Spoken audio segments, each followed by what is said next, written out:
ensem de ebi ekoso eyaman kasa moba Mary Good NHS Matansi Yakobwa ensefofo ano ena yebe jemna esiefo enso ehunu se de omamuga na esi eko eba na ne da ya mene o kasa de eye John Mahama ena chese wasa akan ho biema chese wasake eye Kumasi mejo na eno ena chese ama opening kese na aba emonte so se o de insembi abetuja ebusia se se de ensem ne de ashoke eye Ghana fo bebre na chese enye agro bia eche na adwen efa sansewe nti kame ho na chese yenko na wonso wi a agenchi a won waja na your comment section I say a day amai thing we are going to do, and that is where I need your support.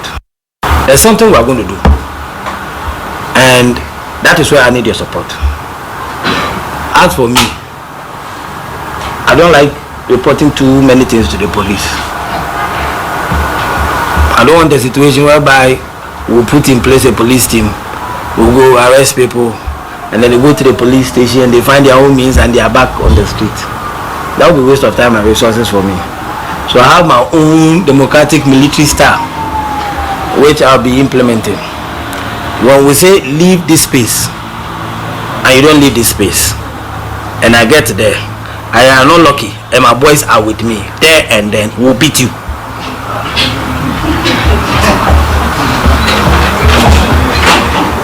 There, in the middle of a doom. If you're not lucky, if I'm alone, you'll be lucky. But if I'm there, and my 10 boys are in their pickup with me, with their hips, trust me, we'll beat you. If you don't want to experience that kind of situation, do that which is right and what is lawful. This is Otumfuo City. This is the Asantehene city. This is the garden city of West Africa. We have to preserve its image. And I am here to work to satisfy the city for Otumfuo. And I want to ensure that this city looks like Otumfuo City. And when we talk to you, and we implore on you to adhere to that which we all do, and we can all have peace, and you want to let the job become difficult for me, I will let your body feel the difficulty that you are giving to me. So when it gets to that period, please don't sit on your radio station and say that Aquari or Basa or I had to train those things. Please, it is all aimed at. There's something that I think I said it here last week, but I'll reiterate it again as I make my as I share my sentiments on this issue. So the mayor wouldn't be the first mayor of Kumasi. Yeah. The similarities between Kumasi and Accra, as far as the assemblies are concerned, will be that street hawking, congestion, which eventually also has an impact on sanitation, amongst others, is a problem. It's a mutual problem. Yeah. We both experience it. What is also inherent is that it's difficult to tell people to obey the laws of the rules, and we can understand the challenge that the mayor has.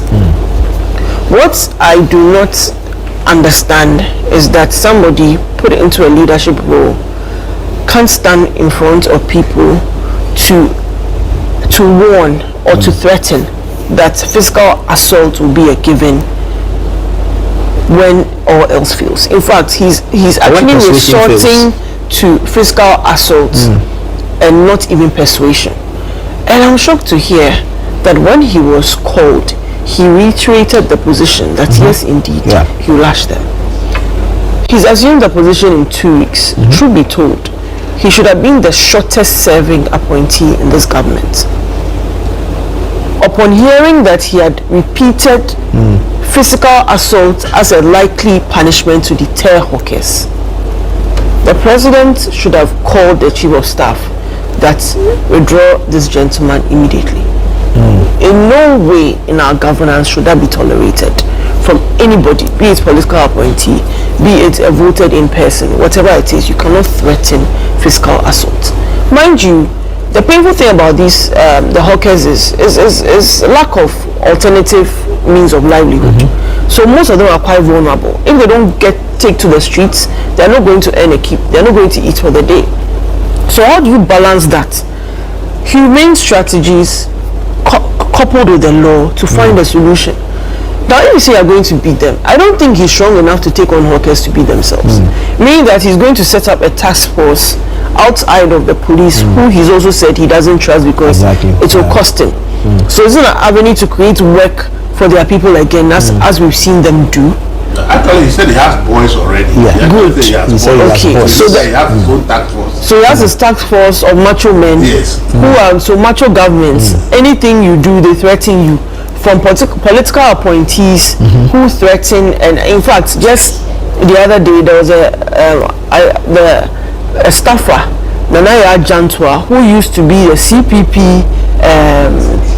The General Secretary. General Secretary of the CPP, who has morphed into a full-time NDC person and is now at the Jubilee House, said if anybody comes at the president, should deal with the person.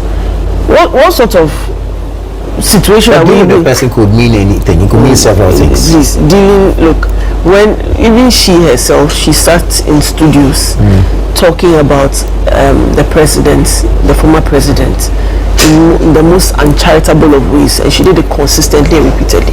Nobody came to warn her directly, so she should be okay. She should understand that being in a leadership role, people will criticize you. I'm sitting here, I've been I've attempted to vie for a seat before. People will say all sorts of things. It's your ability to stomach it and find solutions to the genuine criticisms that they bring on board. So for this May, I'm saying that the time that Sanda called him and he reinforced the position, a call should have been placed. Sacked immediately. Bye-bye. Or off you go. You see, on Saturday I was on another station and we're talking about the raid on Intim Fojo's house and the NIB and now board chair of MPA Nick Paco called into the show. He was supposed to be a panelist. He wasn't there physically, so he was on phone and said he would have done worse. Nick Paco Samoado. Yes, and he's a lawyer. And constantly you hear these positions being articulated by appointees and spokespersons of the president, where it is not to resort to what the law says or what laid down procedure is, but literally to, I think it's psychological operations to put fear into you that, okay, this is what we are going to do to you. We can scare you. We can. Look, people intimidation tactics. Look, Ghanaians have a very low threshold for intimidation. You do it 1, 2, and then they get entrenched and they come at you full force. And in the 100 days, we've already seen the agitations from all the issues that we've seen, from Dumso to even the issue with how this allegation of illicit drugs was handled. The mayor has a unique responsibility to ensure that maybe if he has a time frame to reduce congestion, to ensure pedestrian safety amongst others, he has to find the most sensible way to articulate that position and not to say that he's going to beat anybody.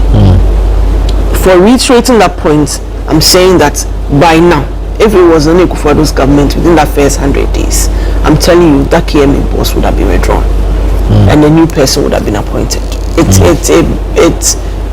There's no justification for saying it in the first place. There's no justification for reiterating it. It is just not on. Leadership is responsibility, and with great power comes great responsibility.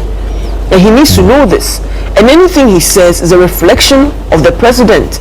Is the president okay with a mayor saying that we'll beat people who do not conform? Citizens who could even possibly have put them into the position they are. It's not to say that you ignore certain things because of political gain, but even to say that you are going to beat them, please. I've seen agitations, there's public outrage. I've seen videos of these same hawkers who are saying that bring it on, we are ready for you. That's not the situation you want. We already have conflict in one region we can't even get a handle on, and now we're going to have do I even call it mob justice? Because imagine them congregating. They also have their boys. Hawkers also have their boys. You have your boys, you have their boys. Imagine them clashing. What will be the fallout? It's going to be a very nasty scene. So to avoid it, he needs to show great leadership. And I say, and I believe that if indeed this government is paying attention, this gentleman would have been withdrawn immediately.